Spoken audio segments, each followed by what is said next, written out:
versus Mayank and Excalibur. This is game two. The last game was taken by Excalibur in a fairly quick time. Double micro, double drop. A really good micro that we saw again. And let's see if Mayank can go ahead and do something different. Again, a two-player map straight off. What do you think about this map, Belcher? Gotham? Forget what I think about this map. The SCV is already moving out and running across the field. There's going to be some advanced tactics very soon. So very typical play from Excalibur. This is something that you have to keep in mind. You have to play very safe and you have to play smart as well, because there could be just some slight pressure or there could be an all-in attack. Anything could be coming. Oh, SCV, they kind of touch bases there. And here I wonder. Yep. I don't know why I would do that.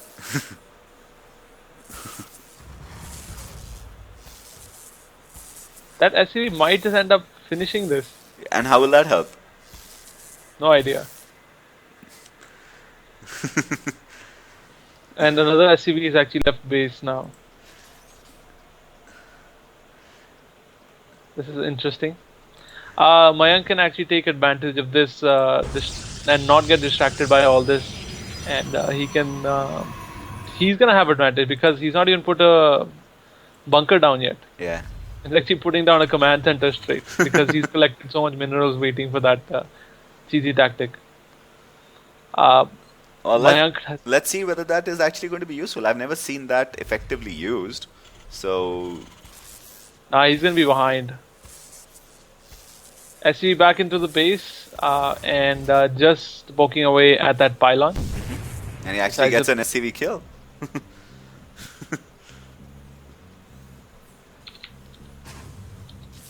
Game paused. And we have a pause.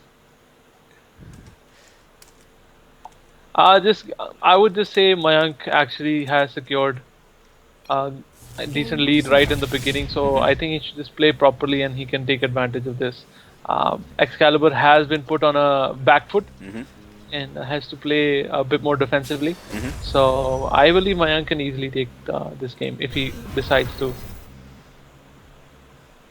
And Mayank's actually being fairly good in terms of checking what is happening in the game.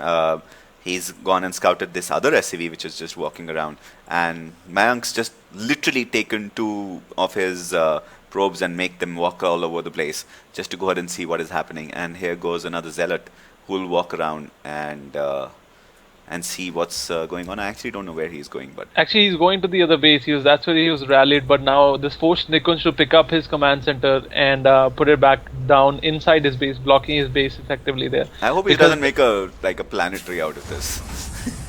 No, he won't do that. But using that second command center to kind of catch up to the economy by making SCVs from it, and that zealot won't be able to do anything now. He'll just come here and see what's up. Won't be able to walk in.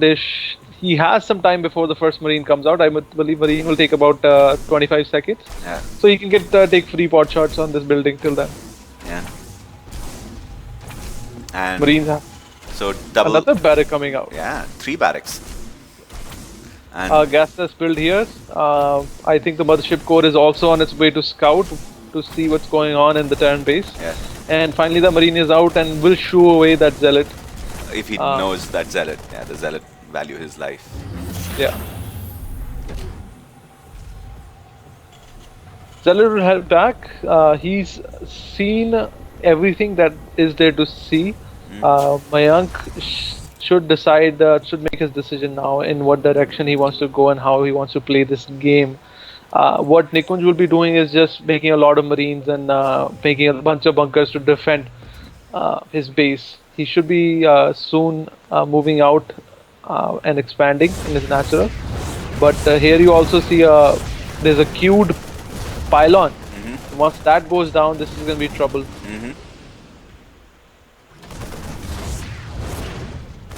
Marines giving hard time to the zealot.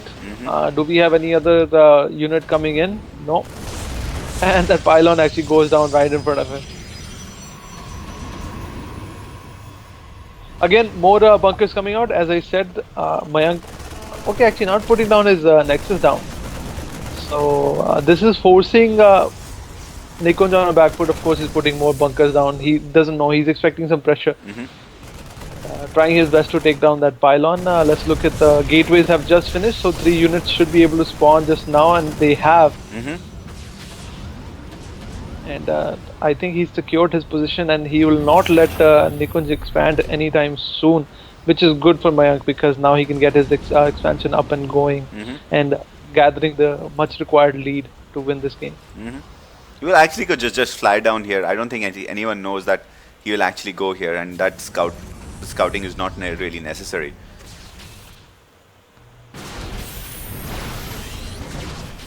He has to be Again, this annoying. He has to be careful because remember the mothership core only has 60 health. Sorry, 60 shields, and those shields just go and melt in 1 second. That's how we saw just now that that mothership core is basically naked right now. He has to be very careful with that. Yeah. And I think Nikunj may focus fire on the mothership core straight, decides not to. So as you can see, Nikunj, because of those mistakes that he made, is kind of now on the back foot and just stuck in his base. Mayank should spawn a couple of more units to keep up the pressure because the marine count is really going high. There we go. And that sentry will help to force field these units out if they do decide to engage outside. Well, you know what he can perpetually just do? If he spawns 3 sentries, he can perpetually force field this ramp forever. Yeah, it's not even that. I think he wants to catch the army outside because he wants to have them walk outside, force field it, and just kill them all. I think by the time, and now the Marauder is out, the main tank. So this is again going to make some difference. I think Nikunj should be able to clear this army very soon. Again, I would like to see Mayank make couple of more units because he kind of looks like holding on to it. He has the money. Yeah, I think this Nikunj just needs to go ahead and send all his army out and he'd be fine. Yeah, I think he heard me, sorry. And there you go, he smartly moves his army back now. Yeah. Nikunj still doesn't know where his army is, so he's kind of staying on the back foot, sending the single marine out. And where did he actually teleport them back to? Here they are.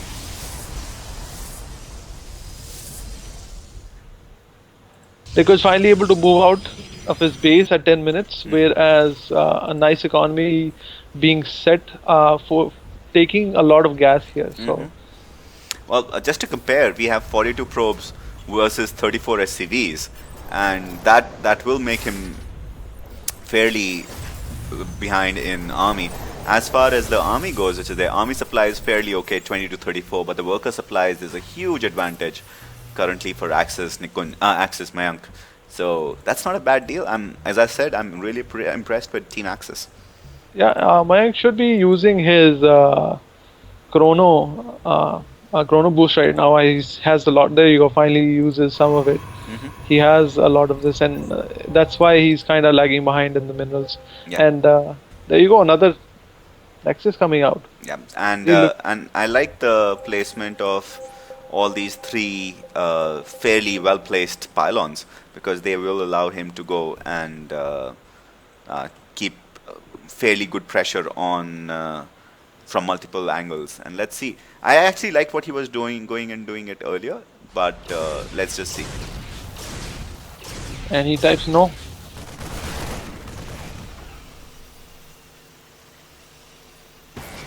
I think we missed something there.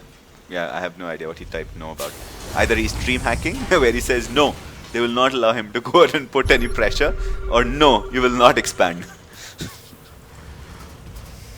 Now Nikunj, tell us, so no, not expand, or no, that pressure will not be there? Mind games. So, while we are looking at there's gas finally starts coming in, and he will burn through this fairly quickly. So he needs to go ahead and do his 3rd expansion fairly quickly. He either needs to go ahead and get here or needs to get here fairly fast. While on the back of that, let's go ahead and look at what the unit composition is on on the other side, we'd have one Colossus, but the Vikings should go ahead and counter that fairly very well. We have 3 Marauders with 37 Marines. Compared to just 4 Stalkers and 7 Zealots, I think the army is fairly weak for Mayank. But as far as his upgrades do, he's getting Charge, he's already getting Armor 2, which just finished. He's now going for Psy Storm, he's getting 3 High Templars, and he's already on to attack level 2. And let's just look at one of his armies, and it's the 0-1 army. So yeah, if he actually attacks, that's a very quick attack and move which is there. And as I said, he's just moving out right now. He has High Templars. If he can get down good storms, he can do a lot of damage. I'm just hoping that they'll have enough energy by the time they arrive. They will. They're at 72. 75 gives them 1 storm each. So we're looking at 3 storms right now. And Nikunj should be spreading his army out to kind of, or maybe microing them back and forth to negate the damage from the storms. Mayank, I kind of feel like was not able to keep up with the production there. He's actually lagging behind substantially. He's trying to make the Protoss death ball, but he has no army. He literally has no army. Nikunj will now drop at multiple places and kind of just finish this game very soon. Leaving Mayank very confused on what he can possibly do now. And we still don't see the storms now finally ready, but good storms there. Oh, excellent storms there. And that should push that back, but we do have to go ahead and see what will happen here. Which is that the feedback's not there. There's just 2 Stalkers. They will go ahead and melt very quickly. He needs to go ahead and send some kind of a replenishment army which is there. Is there any support? Where is the support? Where is his support is sitting outside the base. He finally decides to go in. And they should be able to save that Nexus.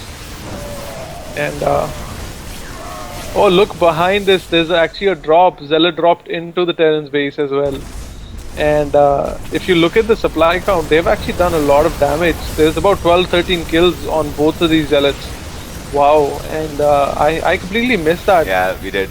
So doing a Nikunj on Nikunj, right? Yeah.